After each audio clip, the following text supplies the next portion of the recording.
Oh, it's going to be a cramped interview here right now. Got the boys from Inertia. We've got Julian. We've got Mark. We've got Ollie. How are you, boys? Going good. We're good. Oh, thank you. Good. I'm sweaty. Just had to double check, make sure that was recording. Holy shit, that would have freaked out because I would have done it again. Again. So I'm not even going to open with a question, right? So there were two bands that I had on my list for today, which was you guys and Refused, and you guys were on par with like my most excited bands to talk to because I fucking love your band. Incredible. I've already talked to Julian so much about this, but big fan of the Dayseeker show. Second Shadow was my favorite record of last year, like by miles. You guys just are having a fucking killer last year and then an even bigger this year. I wrote down all the shit you guys have done because it's unreal. Support slots with Imminence, Bloom, Alpha Wolf, Ocean Grove, Dayseeker, plus more. I'm leaving stuff off there. You put out your debut, you had your debut headline tour back in April, which was very, very good show where you played Second Shadow front to back. Obviously the record last year as well. And now, this is the second time you guys are technically playing Good Things because you did the Sydney show last year and then you're doing the full tour this year. You guys got to be immensely proud of where the band's at right now. Proud is an understatement. I guess when you go into like being in a band and doing that stuff, like you don't think you never expect it to work out and you expect to like play these cool shows. You just put out the best music. But I think it just comes down to the fans, to be quite honest. Each time we played a show, people have rocked up, and it's because of the people, the ticket sales, everything that's got us here. So, yeah, I'm super chuffed. Like, I don't know how else to explain it. Very grateful, for sure. Yeah, 100%. Yeah, for sure. It's not going to stop there either because Julian accidentally let slip at the Brisbane show that there was a big tour coming next year, and we found out it's Poppy. So you guys are going to be on Poppy, touring again with Ocean Grove. Very stoked. That show is also going to put you guys in the biggest non-festival venues I think you guys have played, right? That's right, yeah. Yeah, so is there kind of like a sort of a level of nervousness about that? 100%. There was even that for Good Things this year, to be honest. But yeah, these bigger venues, like, you know, when you walk out and you see the amount of people out there, there's that like wave of, oh my fucking God. Yeah. Have you had that with like Good Things? Like, because these would be the biggest crowds you've played to so far, right? Yeah, like Melbourne specifically was like huge, and today was huge as well. So was Sydney, but Melbourne specifically, and like definitely had it for sure. Crowd was really loud today in Brisbane. That was awesome. I'm so jealous I couldn't make it, like I'm genuinely so jealous. I saw the clip of the Wall of Death on Dominion in Melbourne, and that was fucking huge. So, are you amped to get back on the road again with Ocean Grove? Because obviously you had the tour last year with them where they were doing the album launch. Is that exciting to kind of be back on the road with them again? Yeah, that's great. We've known those guys for a long time, fans of their music and them as people, so it's always a good hang. Yeah. Yeah, Fuck agreed. yeah. My shit just went sideways. Hang on.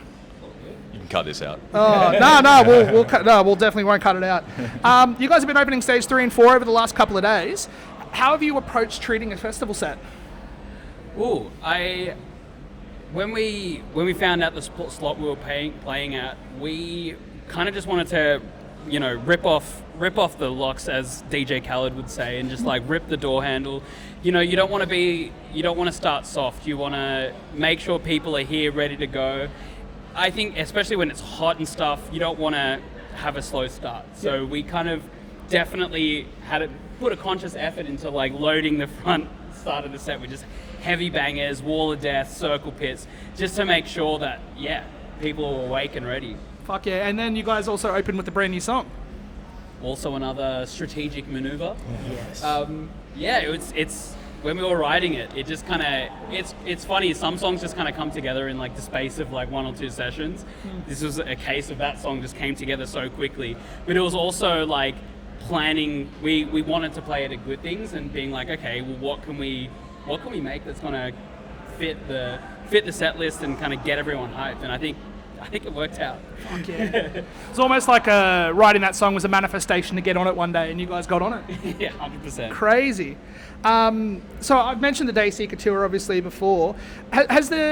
And kind of how that grew me into a fan.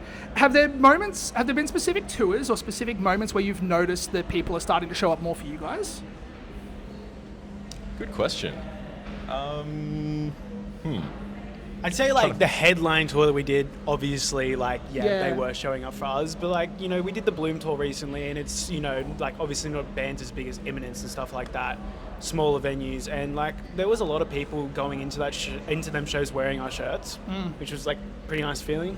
Yeah. Or even just looking out in the crowd today and seeing like heaps of Inertia shirts, like it's still wild.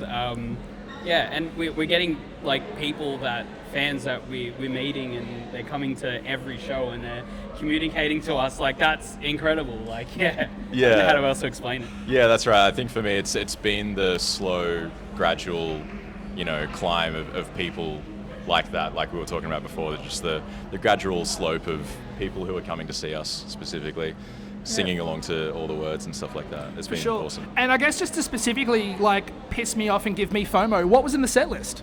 So what actually does the new song have a title yet? Are you going to drop it? I think it does. I think it does. I think we can. We had a couple of running titles, but I think Crisis of Meaning is what it's going to be called, right? I think so. Yeah. Okay, sick. Let's run with that now. Yeah, it encapsulates the song pretty well. Okay, sick. What else was in the set list? Obviously Dominion. Have to do Dominion. The weird one in the set list today was The Seeds That You Never Sow. We don't usually play that one. Yeah. That was just like a heavy metalcore Again. banger, and I think that was again the conscious choice of we're playing a festival, let's just play a heavy banger. We want movement. We want. We want to that's recreate the vibes. Yeah. Yeah. Off camera, we sort of were chatting before, but I mentioned that Second Shadow is my favourite song off the whole record. I remember the first time I heard it, I felt like goosebumps on the back of my neck from it, specifically your vocals, Julian, are incredible, but the whole instrumentation, everything about that song is just perfect. We talked about, obviously the boys not seeing the vision, in not seeing it part of the set list. What convinced you guys to make the change and put it in outside of doing it for the headline show? It was Julian. Julian put it in. I mean, like I wrote that one myself, and I didn't love it, and like I remember showing it to the guys, and like the guys were pretty like, this is good. So I was just like, I'm gonna put my trust in the guys with this one, and that testament to the guys, people obviously love it. So yeah, I think that's just testament of like just we're three people individually coming together, and we all have our different thoughts, ideas, preferences, and personally that song for me just really resonated with me in a certain way, and I understood the perspective of like keeping it out of the set. It kind of made it more special, to be quite honest, because it's not something I get to perform every day, but when I do, it's like it hits home. So I'm looking forward to weaving that in where I can, but I also have accepted that we've got bigger and better songs coming. For sure. And I think right now I've heard it twice or three times live. So like I'm like, okay, cool. Like if it's never played again, I'm happy I've got the experience with it live, and I've been able to sob a little bit hearing it live. But listen, if it was on the set list forever, I would not complain. For sure. noted. Talking then about the record, as I said, we have like a listing thing that we do every year, and I put Second Shadow number 1. It was far away the best album of 2024, and I think that was in a year where Linkin Park dropped an album. Like that's one of my crazy. One of my favorite, genuinely one of my favorite bands. Better Lovers too also dropped a record that Crazy. year. Yep. And like again, you guys just sort of came out of nowhere. Doing the headline show, obviously you did the whole album front to back. How was that experience performing it front to back and just kind of getting all the tracks out there for people for the first time? Again, some songs that had never been played live before. That was really cool because we sat down and talked through the track listing and what order that has to be like presented on the record, and to be able to do that live is a whole experience in and of itself. So we can kind of put our vision out there. We could put our vision out there as we envisioned it in a live environment. So it was fun. It was special. Talk to a few bands, and they've obviously, bands have mentioned that like album track selection and where songs go is supposed to tell a journey, and you get to tell that journey live. So it's super cool. Yeah. 100%. I also know that these guys are here today, but I need to manifest a tour, a headline tour this time with you guys at Head Wreck. Oh. Like that as a double bill would just blow my mind. Shout out to Head Wreck. They killed it. The EP that they recently released was crazy. I think we picked them for the headliner tour because they were the best band in the country at the moment, like at that time. And yeah, we now after touring with them, they're like really close friends of ours. We're excited to see them on stage at good things. So yeah, I don't know what else to say. I can't. They're such a fun band, and they fit that lineup that we put together really well with them and Singe. Yeah, it kind of filled this gap that we were missing, I think, a little bit. Yeah, I'm sure we'll be hitting the road with them again. Yeah, like and the thing is with that lineup too. So I can't remember who opened it. It was Singe. Obviously, were on it as well. I can't remember who opened it because I rocked up late because I got the times mixed up. But that was a fucking insane bill of bands. So it was a really, really good tour.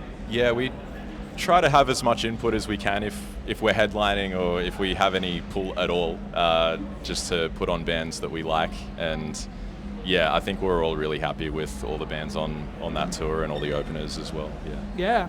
And then I guess off that headline tour as well, when you guys got to play the record, was there any track in particular you were surprised about to the response to it live?